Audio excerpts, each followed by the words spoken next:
كنا نتجرد من أهوائنا ومن ذواتنا وننظر إلى مصلحة الوطن. هل مصلحة الوطن ومصلحة الدين تقول إن كل من اختلف مع الرئيس يقول له إحنا عايزينك تمشي، نختلف معاه بعد شهرين نقول له امشي، اللي زعلان منه بعد 4 أشهر نقول له امشي؟ ولا إحنا سواء اتفقنا، ظهر الصناديق يا إخوان، إحنا سواء اتفقنا أو اختلفنا مع الرئيس سنعطيه المهلة الدستورية له ثم نحاسبه في نهاية هذه المهلة. نيجي في نهاية المهلة نقول والله الدكتور مرسي فعل كذا وكذا وكذا، حزبه قدم كذا وكذا وكذا، جماعة الإخوان التي تدعمهم فعلت كذا وكذا وكذا، ونحن كمواطنين نؤيد مثلا الدكتور مرسي أن يستمر، لكن الحزب بتاعه مش هنديله أغلبية تاني في مجلس الشعب، او نؤيد الحزب بس مش هندي الدكتور مرسي، او ندي الدكتور مرسي وندي الحزب في انتخابات مجلس الشعب، او مش هندي الاثنين. كل هذه الخيارات مفتوحه، ولكن ان انت تيجي بعد 6 اشهر او 19 او سنه وتقول انا مختلف مع الرئيس فليرحل الرئيس ولنتمرد على الرئيس، لا، هذه دعوه للقوم وتخبئ وراءها بغض للدين ومحاوله لازاحه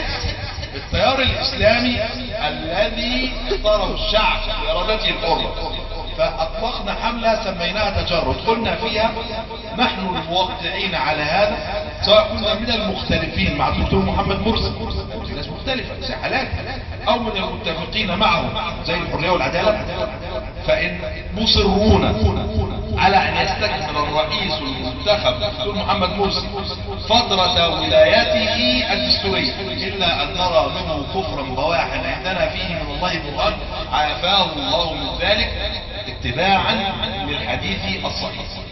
فأطلقنا هذه الحملة من قنا وجمعنا توقيعات في قنا، وتركنا لأهل القنا الحرية في أن يستكملوا جمع التوقيعات، وبننشئ الليلة موقعا إلكترونيا باسم التجرد.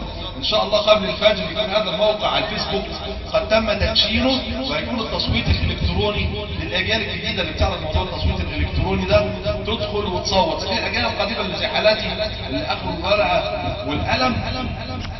فده نجمع التوقيعات، سنجمع التوقيعات كتابه، الواحد يكتب اسمه ويكتب الرقم القومي فقط لتوثيق هذا الامر. فانا هكتب هنا ان شاء الله يا اخواني الصيغه اللي عايز يوقع عليها يوقع عليها الان، ثم نترك الاخوه الحريه سواء في الحريه والعداله او في النور او في الوطن او في البناء والتنميه او البعثيه او الاخوان الذي يريد ان يشارك في هذه الحمله فيتكرم ويشارك معنا فيها. بتقول تجرد نحن الموقعين، لا الموقعين على هذا. في حد مدرس لغه عربيه هنا؟ الشيخ عايز يغلط له ويقول الموقعون. نعم؟ لا هي لا تعرف خبر عنها ولكنها اختصاص صيغه نحن اعني او اخص الموقعين. نعم، هي مش خبر، نحن مبتدا والموقعون خبرها، لا، نحن اعني الموقعين على هذا، سواء كنا من المتفقين او المختلفين مع الدكتور محمد مرسي، مصرون على ان يستكمل الرئيس المنتخب دكتور محمد مرسي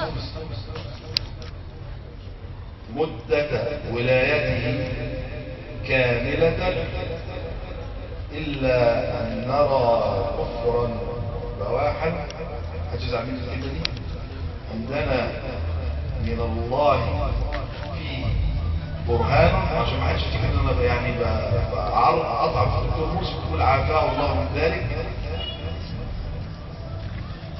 وصدق الله الموقعون، ولو ابتدي بيهم وقعت هناك ووقع هنا، بس مش هنعمل لنفسي رقم عشان ما يتقالش ان في تزويد الرقم 0.